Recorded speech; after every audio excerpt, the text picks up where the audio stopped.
Hola, buenas tardes amigos. Esta tarde, pues una tarde más con todos vosotros. Espero de verdad que todos estéis bien, pasando este confinamiento, pasando pues esta situación lo mejor posible. Bueno, pues hoy toca hablar del estrés. Y vamos también a ver qué técnicas o qué estrategias de afrontamiento hay para conseguir un mayor bienestar y por lo tanto reducir ese estrés. ¿Qué es lo que entendemos por estrés? ¿Qué es lo que entendéis por estrés? Generalmente este término está como muy mal conocido, ¿no? Porque cuando pensamos en el estrés siempre pensamos en la persona, tenemos en la cabeza, tenemos la imagen de la persona que va pues ajetreada, que va estresada, valga la redundancia, corriendo, ¿verdad? El ejecutivo corriendo y que no puede solucionar las cosas, que las tiene todas muy amontonadas y Ana, ¿podéis bajar un poquito la música? Vale, perdonad, esto es lo que ocurre en los directos. Pues digo que el estrés siempre lo pensamos como tenemos en la cabeza como esa imagen, ¿verdad? Esa imagen del ejecutivo. Yo diría que el estrés se produce cuando la persona percibe que no tenemos los mecanismos, percibe la persona que no tiene los mecanismos suficientes para hacerle frente a una situación. Cuando percibimos que no tenemos esos mecanismos es cuando nos ponemos en situación de estrés, es cuando tenemos eso que le llamamos impotencia, ¿no? Es decir, querer hacer algo pero no poder, querer solucionarlo y no poder. Vale, ahí estaríamos en momento de estrés, ahí estaríamos en situación de estrés. Diríamos que aquí señalaríamos la palabra percepción. Fijaros, la percepción de una persona ante la realidad es distinta a la percepción que tiene otra persona de la misma realidad. Por lo tanto, todos percibimos la realidad de distinta forma. Os voy a poner un ejemplo, amigos. Tenemos una persona que se llama Antonio y otra persona que se llama María. Los dos han visto un accidente. Imaginaros, han visto un accidente en la calle, un accidente de tráfico, por ejemplo, ¿no? Pues Antonio en ese momento se queda paralizado, se queda bloqueado, como solemos decir acá, ¿no? Se le ha caído el alma a los pies. Mientras que María, sin embargo, corre al accidentado, ¿no? Corre a ver lo que ha pasado y a ayudar, ¿no? Tiene otra reacción totalmente distinta. Son las reacciones psicofisiológicas que se producen en el individuo y estas reacciones producen un comportamiento, una acción. Y eso son lo que llamamos emociones. Vale, entonces podríamos decir que en el estrés se pasa por tres fases. Hay una fase, lo vais a ver aquí perfectamente, hay una fase de alarma, otra fase de resistencia y otra fase de agotamiento. Este es el síndrome general de adaptación de Hans Selye. Para mí es muy importante esta curva, es una V, aquí tenéis la línea de normalidad y veis como acá en el estado de este primero es el estado de alarma. Aquí se encienden todas las luces y lo que ocurre es que se necesita muchísima energía, se cogen todas las reservas de energía del organismo para subir esta montaña, ¿verdad? Es como el ciclista que va subiendo la montaña y necesita toda la energía del mundo. Aquí entraríamos en el estado de resistencia, en la fase de resistencia, y aquí la caída, pasando por la línea de la normalidad, es la fase de agotamiento. Bueno, pues deciros que en cada una de ellas pues se produce una serie de estados psicofisiológicos distintos. Por ejemplo, en la fase de alarma pues se necesitan coger todas las reservas de energía, hay un aumento de la adrenalina, hay aumento de la frecuencia cardíaca, de la frecuencia respiratoria. En la fase de resistencia, por ejemplo, es donde aumenta el colesterol, es donde aparecen los corticoides en la sangre, es donde aumentan los azúcares en la sangre, aumenta la tensión arterial, se disminuyen las defensas inmunitarias, etc. Y después, en la fase de agotamiento, en la caída, es cuando decimos, viene como el bajón, ¿no? Y ahí es donde aparecen la predisposición incluso, y aquí señalo esto, predisposición a enfermedades infecciosas, ¿vale? Entonces, ahora que estamos con el coronavirus, os preguntaría, ¿os sentís estresados por esta situación externa? Porque antes en la definición he dicho que nos sentimos estresados cuando percibimos que no tenemos los mecanismos suficientes para hacerle frente a esta situación. Y perfectamente estamos en esa situación. Todos en mayor o menor medida estamos estresados por esta situación, porque percibimos que no tenemos el control de ella, se nos escapan cosas, encima se nos quita la libertad, se nos quitan los principios como básicos, ¿verdad?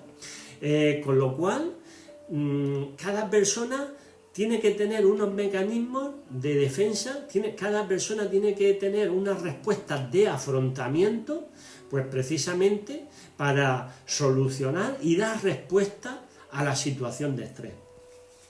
Vale, pues aquí tenéis el dibujo de la célula sana y la célula enferma. Veis en la célula sana cómo hay un equilibrio y en la célula enferma cómo hay un desequilibrio, es un caos. Bueno, pues esto es lo que la célula recuerda una vez y otra vez cuando ocurren situaciones de estrés.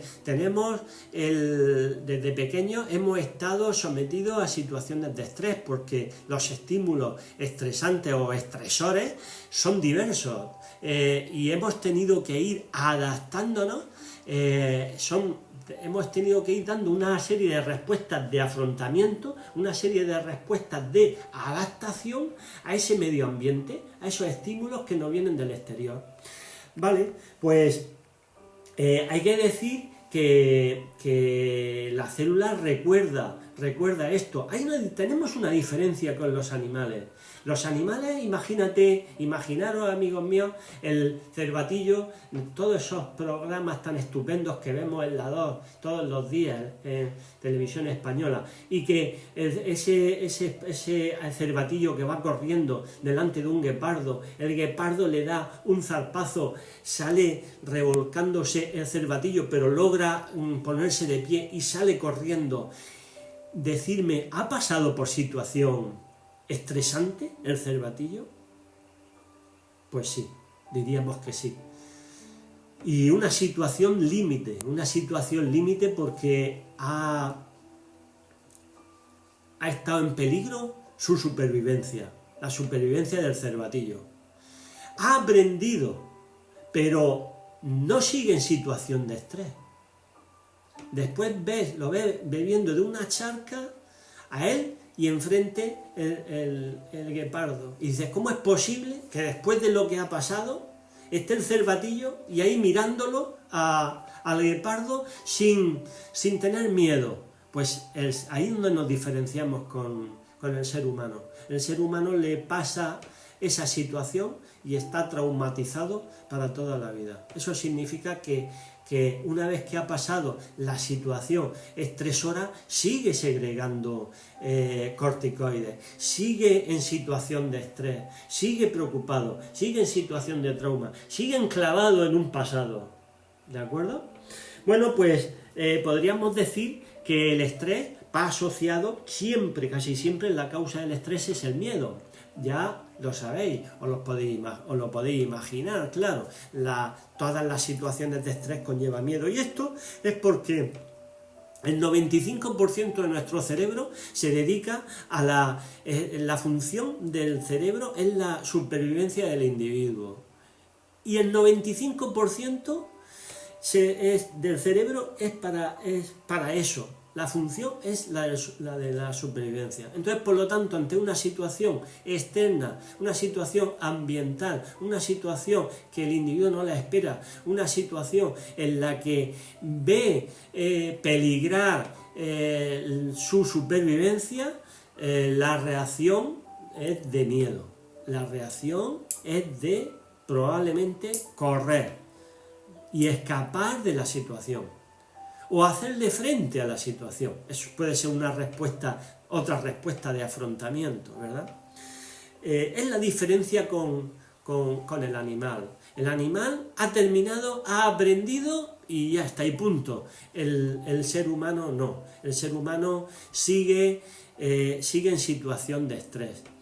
Vale, pues yo le llamo función recíproca de las emociones, porque el miedo es una emoción y es la emoción más poderosa, y el miedo no es malo, porque ya digo que el miedo nos evita peligros, hace que podamos sobrevivir desde tiempos remotos, desde que se creó el cerebro reptiliano, el cerebro arcaico, el primitivo, hace más de 4.000, 5.000 millones de años, y lo que nos queda es tronco encefálico y cerebelo. Pues ese es el que decide, porque después está la parte racional, cerebro racional, que se ha creado con el hombre, corteza cerebral y demás, y después la parte emocional, sistema límbico, tálamo, hipotálamo, amígdala. Todo esto es el cerebro medio, sistema límbico, ¿no? O cerebro emocional.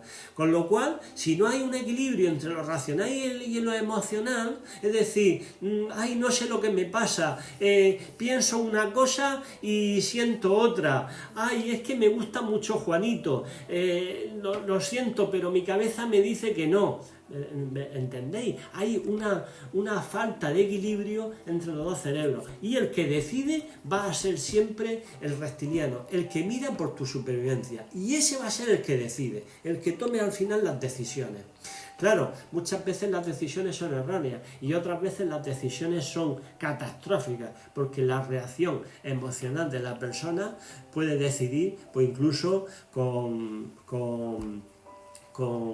posturas, con comportamientos agresivos y demás, ¿no? Propios más de un animal.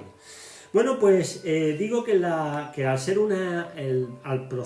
al provenir la causa del estrés, al ser un miedo, pues el miedo es una emoción. Y la emoción procede del latín emotion, significa movimiento, impulso, es decir, es algo que te impulsa a la acción, es algo que te lleva a moverte, es una respuesta que da el sujeto y siempre va hacia un comportamiento, hacia una conducta, hacia algo determinado. Pero es que procede también de algo, y de lo que procede de un pensamiento.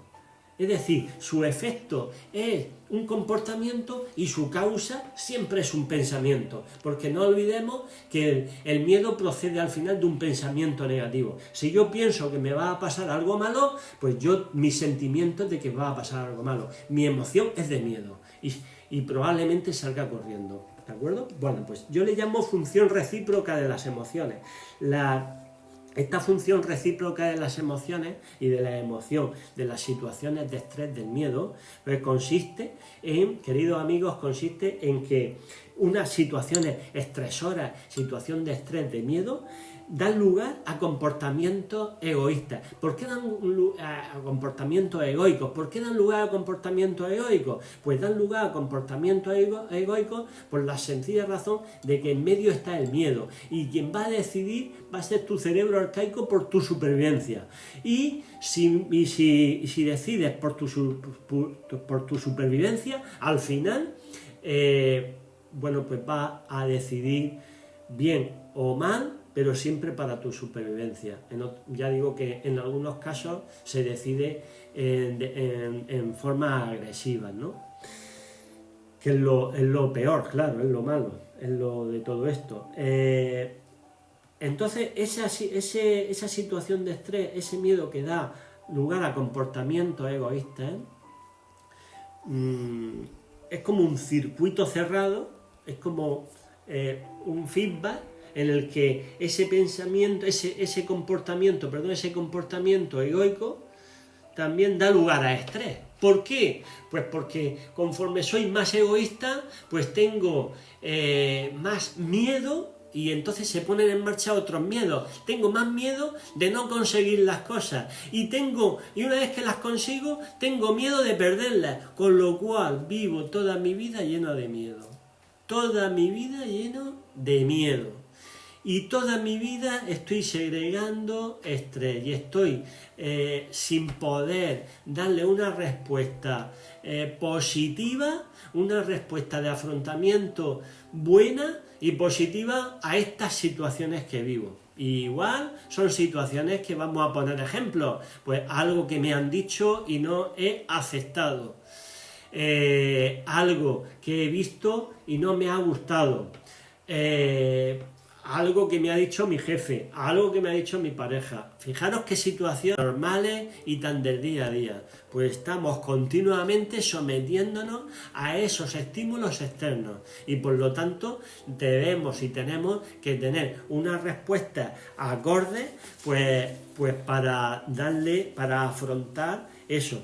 Porque al final lo que ocurre es que tenemos una lucha interna que, como he dicho antes con el ejemplo del cervatillo, tenemos una lucha interna que mantenemos hasta incluso después de haber pasado la situación traumática. Por eso la duración del conflicto en los animales dura poquísimo, mientras que aunque la intensidad del conflicto sea muy alta, pero en el hombre la duración del conflicto es mucho mayor.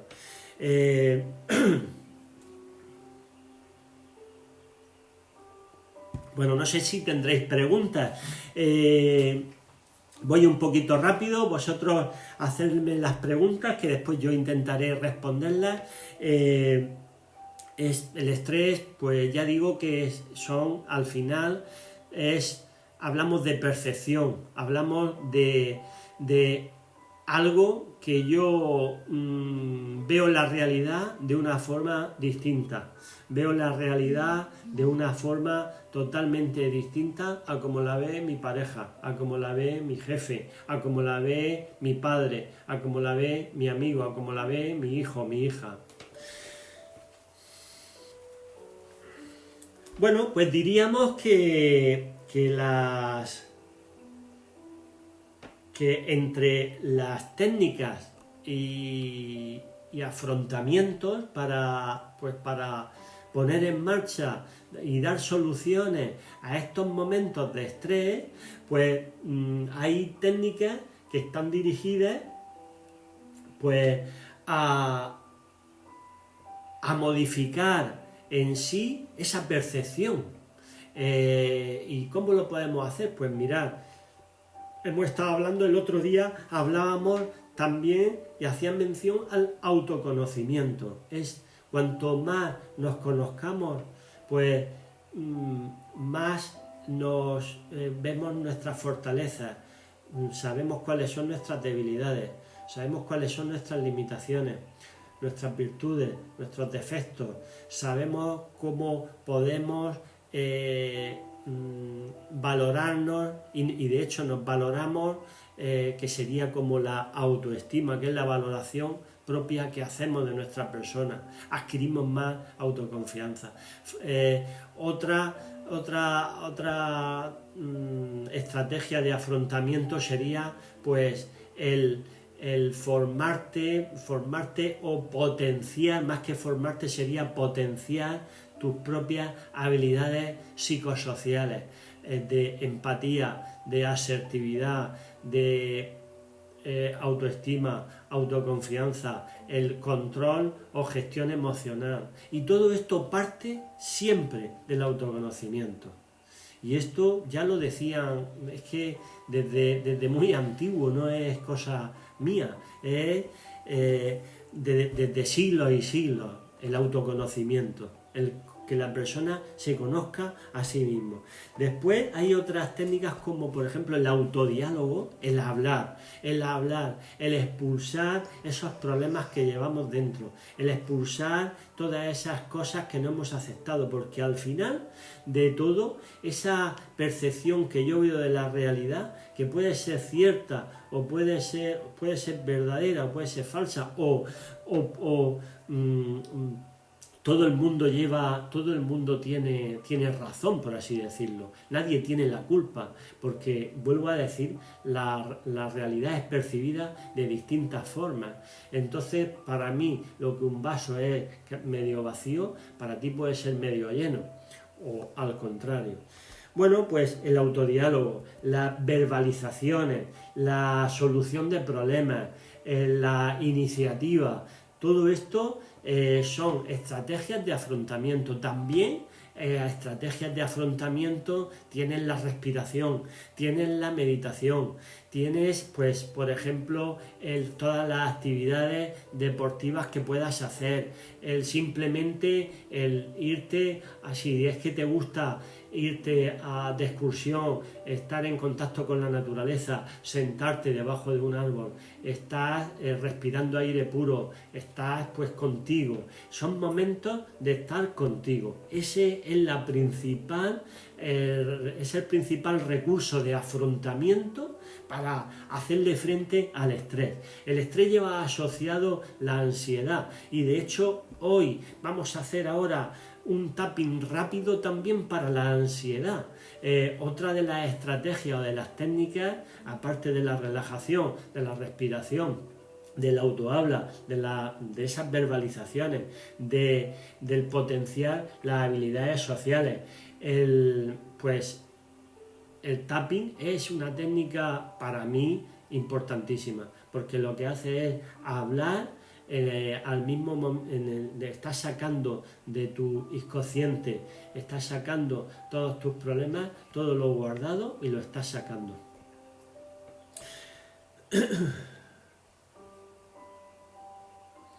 Vale, pues bueno, hay otras técnicas como por ejemplo la detección del pensamiento, por ejemplo, ¿no? Después hay otras que ya son más técnicas, por así decirlo, más de un psicólogo, más de emplear a nivel profesional, como inoculación del estrés, como desensibilización sistemática, en fin. Pero de andar por casa, chicos, es el ejercicio físico. Ahora que estamos en situación de estrés, porque percibimos que no controlamos esto, no controlamos lo que nos está pasando, tenemos miedo, no sabemos cuánto tiempo va a durar esto, no sabemos lo que va a ocurrir. Entonces, haz ejercicio físico también. Cuídate físicamente y cuídate psicológicamente, interiormente, espiritualmente.